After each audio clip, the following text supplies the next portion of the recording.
Assalamualaikum mamu. Waalaikumsalam bosku. Nasi kandak satu. Nasi kena tu baik. Okey boleh. Tengok sikit nasi kandak mamu.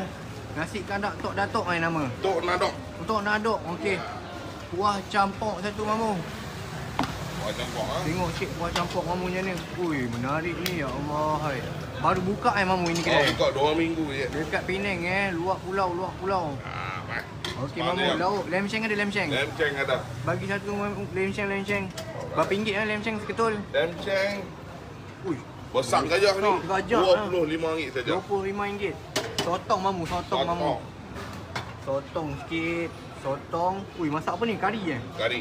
Sedap ni, ya Allah. Telur sotong ada tak mamu? Telur sotong ada. Oh, ni telur sotong. Ya Allah.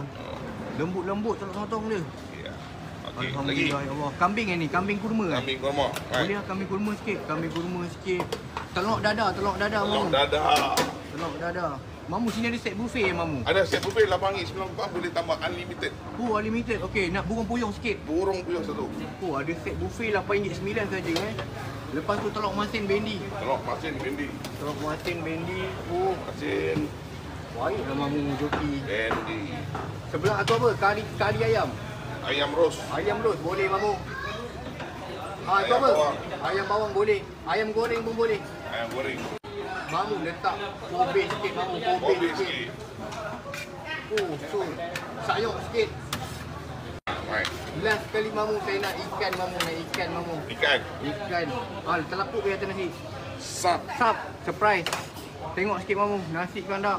Oh, surmat. Nama nasi kandak? Nasi kanak Tok Nadok dekat seberang Jaya. RM78 4 ubat. RM78 je benda ni. Lepas tu anda makan habis, anda boleh tambah dah.